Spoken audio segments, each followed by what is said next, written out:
جناب محمد اشتیاق احمد صاحب گجرات سے عرض کرتے ہیں، السلام علیکم ورحمۃ اللہ تعالی وبرکاتہ۔ حضور مفتی صاحب قبلہ کی بارگاہ میں سوال عرض یہ ہے کہ ایک عالم صاحب اسکول کے بچوں کو پڑھاتے ہیں اور ان بچوں کو ظہر ہی کے وقت ٹائم ملتا ہے اور ان کے پاس زیادہ وقت بھی نہیں رہتا، ان کا گھر کافی دور بھی ہے، تو ان عالم صاحب کو جلدی جانا پڑتا ہے، تو کیا وقت ہونے کے بعد عالم صاحب فوراً نماز پڑھ سکتے ہیں بغیر جماعت کے؟ رہنمائی فرما دیں۔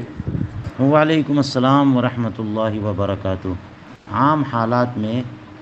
ٹیوشن پڑھانا یہ ترک جماعت کے آثار میں سے نہیں ہے،